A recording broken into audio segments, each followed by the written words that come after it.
Hello, students. Good morning. Hope you all are waiting to learn a new topic in your science subject. So, I am here, your science teacher from Anshla Vidyaniketan, with a new chapter that is changes around us. Let's learn this in detail. What comes to your mind when you think of change? Every day, many changes are taking place around us on their own.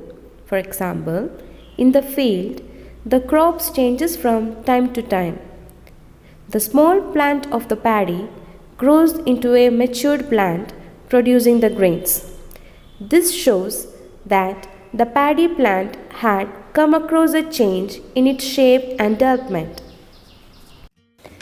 Just imagine you have got an apple on your hand. What would happen to the apple when you cut into many pieces? Does the pieces of apple look similar to the apple before? No, of course, it has changed its shape. There are lots of examples for change, like turning day into night, night into day, change of climate, melting of ice, etc. How do we define a change?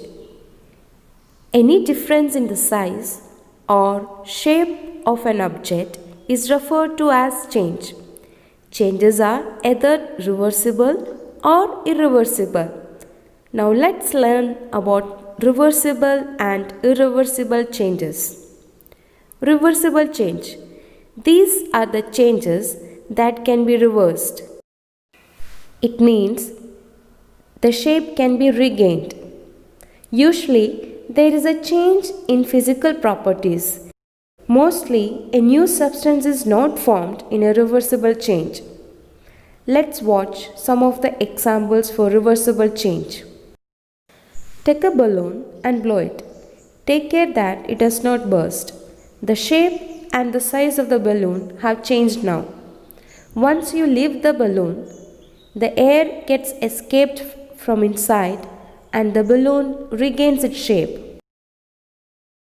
Now let's see another example for reversible change. Take a piece of paper and fold it to make an aeroplane.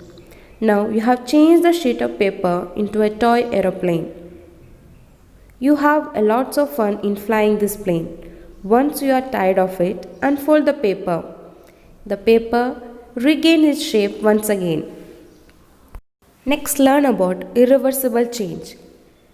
These are the changes which cannot be brought back to its original state. Let's see some of the examples for irreversible changes. Ripening of fruits is an irreversible change because it is not possible to get back the raw fruits from ripened or matured one. Blooming of flowers is another example for irreversible change because flowers cannot be changed back to its bud. Milk gets spoiled when not refrigerated, particularly in summer.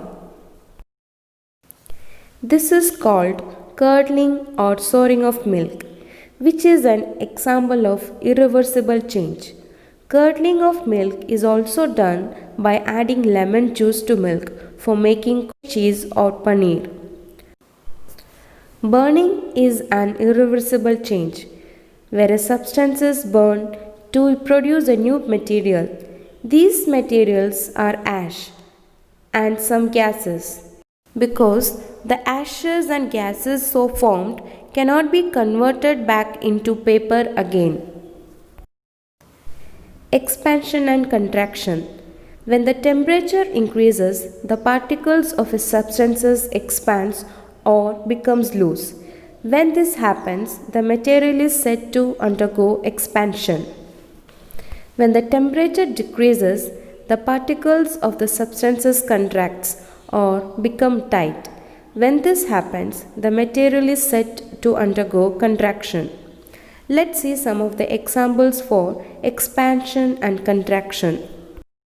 We all have seen the tools which are used to dig the soil. Have you ever seen how the iron blade in these tools is fixed on the wooden handle?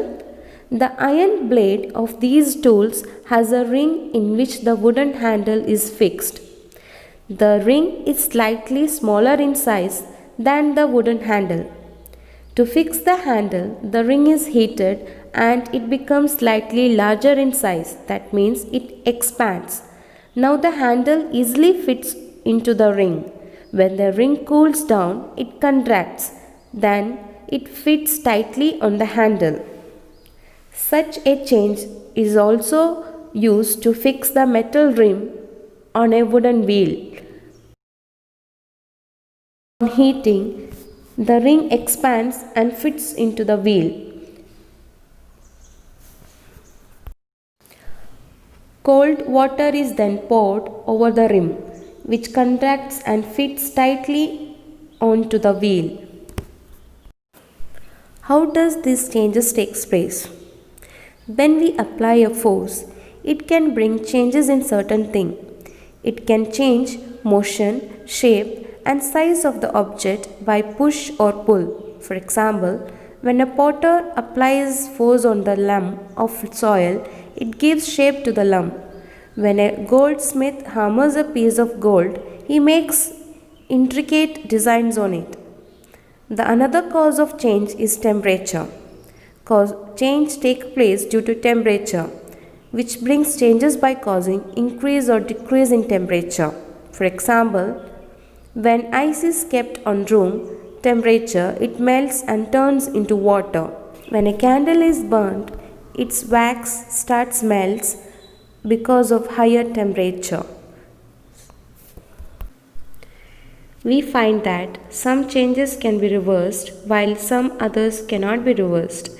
There must be many other ways of changing things around us. It is possible that some of them could be reversed. Thus, changes around us could be grouped as those that can be reversed or that cannot be reversed. In higher classes, you will learn more about the ways in which changes can be made and the ways of these can be grouped. Hope you have understood about the changes around us. We'll meet in the next video with a new chapter. Thank you. Have a nice day.